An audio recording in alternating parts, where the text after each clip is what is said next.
کس نے میرے جیون کی شروعات کرائی ہے؟ کون میرے جیون کو کے وقت کو میرے جیون کا جو ہے سمے ختم کرا دے گا؟ مجھے اس سنسار میں کیوں اس نے بھیجا ہے؟ کیوں بھیجا گیا ہے؟ میرے بھائیوں، اگر کسی بھی انسان نے اپنی عقل کو یہاں نہیں لگایا، پتہ نہیں لگایا کہ میرا بھیجنے والا کون ہے، اس کی صحیح پہچان کیا ہے، اس نے مجھے کیوں بھیجا ہے، تو میرے بھائیوں وہ بہت بڑی بربادی کا شکار ہونے والا ہے۔ تو میرے بھائیوں، ہاں، اللہ تعالیٰ کسی پر ظلم نہیں کرتا۔ بندوں کو اپنی راہ دکھانے کے لیے 1.25 کما بیش 1.25 نبیوں کو بھیجا۔ نبیوں نے آ کے بتایا، پیغمبروں نے آ کے بتایا کہ تمہارا پیدا کرنے والا ایک اللہ ہے، اس کائنات کا مالک ایک ہے۔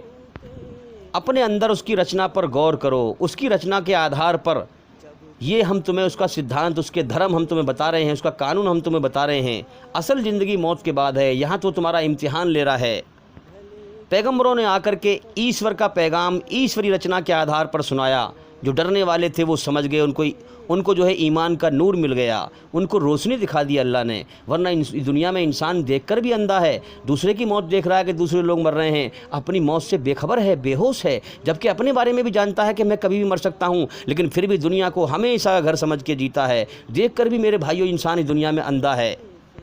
تو پیغمبر آ کر کے بتاتا ہے انسانوں کو تمہارا پیدا کرنے والا ایک اللہ ہے، وہی تمہیں موت دے گا۔ اس نے تمہیں دنیا میں ایک مقصد سے پیدا کیا ہے، ایک مقصد سے بھیجا ہے کہ تم اس کی بنائی ہوئی رچنا کے آدھار پر اس کو راضی کرو، اپنی منمانی چھوڑ کر اس کی مرضی پر جیون جیو، اس کو راضی کرو۔ اصل زندگی موت کے بعد ہے۔ کامیاب وہ ہوگا جو نرک سے بچا لیا گیا، سورگ میں داخل کر دیا گیا، جہنم سے بچا لیا گیا اور جنت میں داخل کر دیا گیا، وہ کامیاب ہے۔ انسان کو اس دنیا کی فطرت ہی ایسی ہے، رچنا ہی ایسی ہے، شیطانی ماحول ہی ایسا ہے یہاں پر کہ انسان اس دنیا میں آ کر کے اپنی جیون کی حقیقت سے، سچائی سے بالکل اندھا ہو جاتا ہے کہ میں ایک گندے پانی کے قطرے سے بنا ہوں، میں ایک ویریے سے بنا ہوں۔ پیغمبر آ کے جگاتا ہے کہ تم ایک ویریے سے بنے ہو، تم ایک گندے پانی کے قطرے سے بنے ہو۔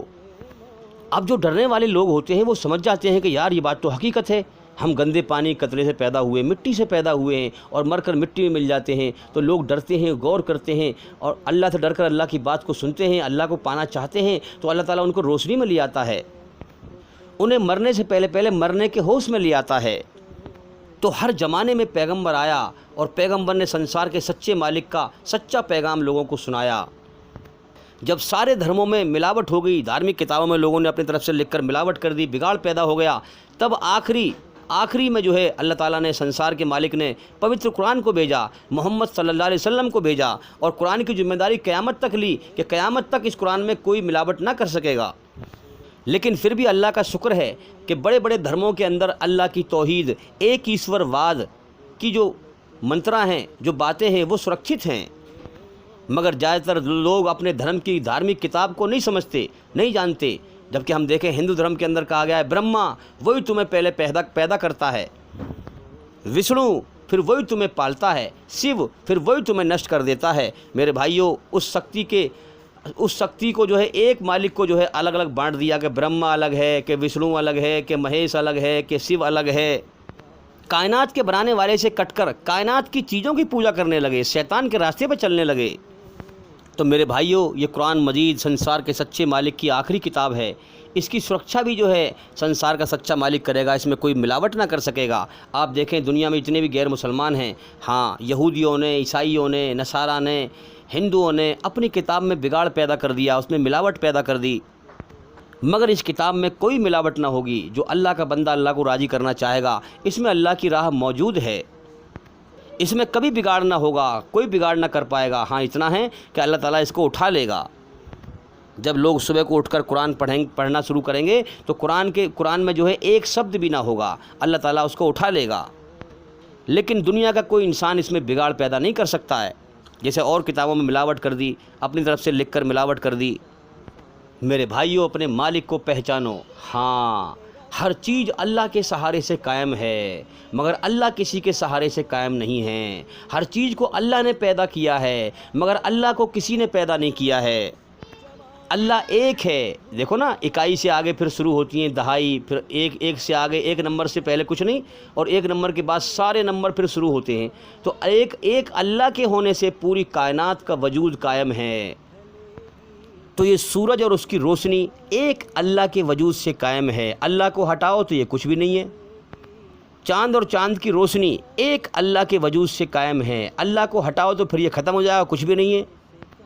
یہ اتنا بڑا آسمان بغیر دیوار کے، بغیر کولم کے رکا ہوا ہے، نیچے نہیں گرتا ہے، ایک اللہ کے سہارے سے، ایک اللہ کے حکم سے۔ اللہ کو ہٹاؤ تو یہ سیکنڈ سے پہلے گر جائے گا، ختم ہو جائے گا۔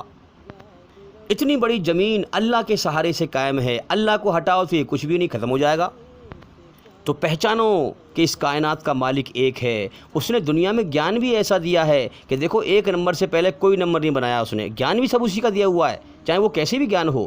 ایک نمبر سے پہلے کوئی نمبر نہیں بنایا اس نے، سب ایک کے بعد بنائے ہیں، ایک کے بعد 2 3 4 5 6 آگے پھر ایک کے بعد نمبر بڑھتے ہیں میرے بھائیوں، ایک سے پہلے کچھ نہیں ہے۔ تو یہ ثبوت ہے اس بات کا کہ اس کائنات کا مالک ایک ہے، اور اس ایک کے سہارے پہ ہر چیز قائم ہے۔ اسی ایک نے سب چیز کو پیدا کیا ہے، اس کو کسی نے پیدا نہیں کیا ہے۔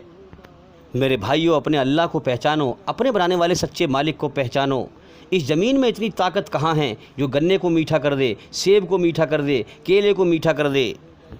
اللہ کے سوا کوئی کسی کو ایک دانہ نہیں کھلا سکتا، اللہ کے سوا کوئی کسی کی مصیبت دور نہیں کر سکتا، اللہ کے سوا کوئی کسی کی پریشانی دور نہیں کر سکتا، اللہ کے سوا اس کائنات کا کوئی ایک ذرہ نہیں بنا سکتا، اللہ کے سوا اس کائنات کو کوئی ایک پل کے لیے بھی نہیں چلا سکتا، اللہ کے سوا کوئی زمین میں سے ایک ذرے کے برابر کوئی دانہ روزی کا پیدا نہیں کر سکتا۔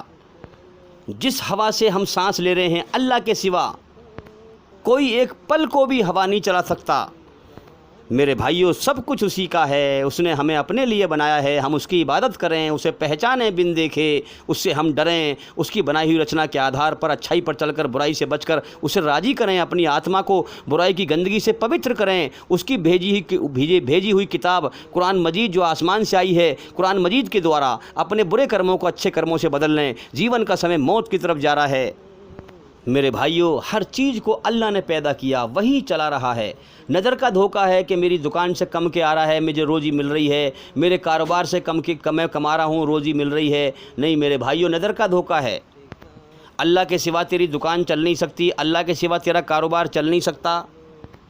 اللہ نے انسان کو زندگی دے کر اور جیون جینے کے سادھنوں میں ہی انسانوں کے لیے کرم کرنے کا، امتحان لینے کا ذریعہ بنایا ہے۔ اگر اللہ تعالیٰ زمین میں سے روزی ہی نہ پیدا کرے گا تو تم کون سے کاروبار سے کھا لو گے، کون سے کاروبار سے تم کما لو گے، کون سے بزنس سے تم کما کر کھا لو گے؟ اگر اللہ تعالیٰ زمین میں سے روزی پیدا کرنا بند کر دے تو تم سب بھوکے مر جاؤ گے۔ اگر اللہ تعالیٰ ہوا کو بند کر دے تو تم سب مر جاؤ گے، کوئی بھی نہ بچے گا۔ تو میرے بھائیوں، پہچانو اس کائنات پر ایک اللہ، ایک مالک، ایک بادشاہ کی حکومت چھائی ہوئی ہے۔ کتنوں کو موت دیتا ہے، کتنوں کو زندگی دیتا ہے، اور زندگی دے کر سب کے ساتھ جیون جینے کے سادھن بھرپور دیتا ہے۔ ہاں، کرم کرنے کے لیے، امتحان لینے کے لیے روز دن نکال دیتا ہے، آرام کرنے کے لیے رات کر دیتا ہے، سانس لینے کے لیے ہواؤں کو چلائے رکھتا ہے۔ پہچانو اس ایک ہستی، اس ایک مالک کی حکومت کو، اور اس سے ڈرو، اپنے جیون کا سمے برباد نہ کرو۔ اس دنیا میں ہم اسے راضی کرنے کے لیے آئے ہیں۔ قرآن مجید کو سمجھ کے پڑھو، اور قرآن کو سمجھ کر اس مالک کی مرضی کو سمجھو۔ اپنی مرضی چھوڑ دو، اس کی مرضی پر جیون جیو۔ اگر مرنے کے بعد کامیاب ہونا ہے، نرک کی بربادی سے بچنا ہے، ہمیشہ کامیابی کی جنت میں جانا ہے، سورگ میں جانا ہے۔ میرے بھائیوں، سب سے پہلے اللہ تعالیٰ نے قلم کو پیدا کیا۔ قلم کی لمبائی اتنی ہے کہ زمین سے لے کے آسمان تک جتنی دوری بیٹھتی ہے، اور قلم نور کا بنا ہوا ہے، روشنی کا بنا ہوا ہے۔ جب کچھ نہ تھا، صرف اللہ تھا، جب اللہ نے جو ہے قلم کو پیدا کیا، قلم کو حکم دیا کہ لکھ، تو قلم میرے بھائیوں 1000 سال تک کانپتا رہا۔ تو 1000 سال کانپنے کے بعد قلم نے کہا کہ اے میرے بنانے والے، پیدا کرنے والے مالک، اے میرے پروردگار، میں کیا لکھوں؟ تو اللہ نے کہا کہ میری توحید لکھ، میری تعریف لکھ۔ تو قلم نے لوح محفوظ پر لا الہ الا اللہ لکھا کہ نہیں ہے کوئی معبود تیرے سوا عبادت کے لائق، پوجنے کے لائق۔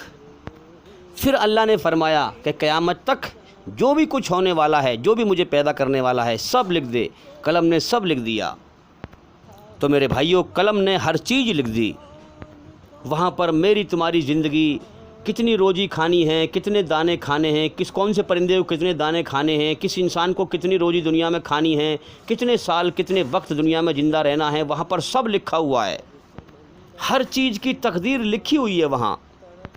تو میرے بھائیوں، اس اللہ سے محبت کرو جس نے ہم پہ احسان کیا، ہم کچھ نہ تھے، اس نے ہمیں انسان بنایا، جیون دیا، جیون جینے کے سارے سادھن دیے، اس اللہ سے محبت کرو اور اس سے بے سوارتھ محبت کرو۔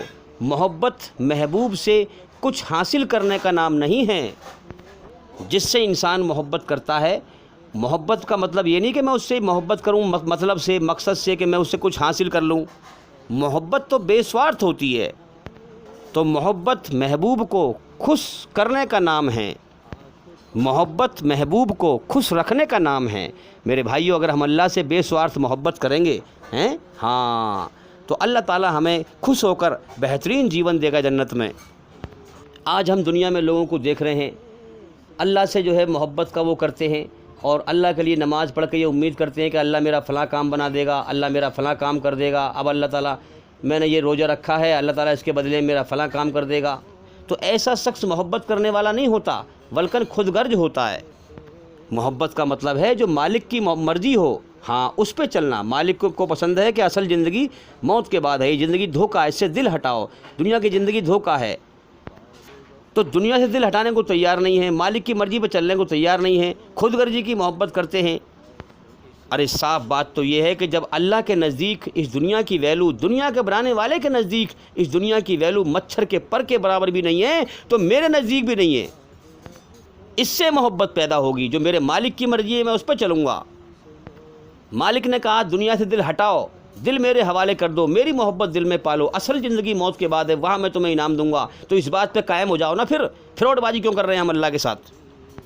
یہاں ہم دنیا میں دیکھ رہے ہیں لوگ دنیا کے دھوکے سے دل بہلا رہے ہیں، کبھی جو ہے دوست سے محبت میں دوستی کر رہے ہیں، کبھی محبت میں کسی سے دوستی کر رہے ہیں، کبھی کسی سے محبت کر رہے ہیں۔ ارے میرے بھائیو، یہ دنیا کی ساری محبتیں دھوکہ ہیں۔ جس نے دنیا میں بھیجا ہے، جو ہماری جان کا مالک ہے، اس سے محبت کرو۔ سارا جہان بے وفا ہے، موت پر سب چھوڑ دیں گے، اللہ وفادار ہے جس کی طرف مرنے کے بعد اکیلے لوٹنا ہے۔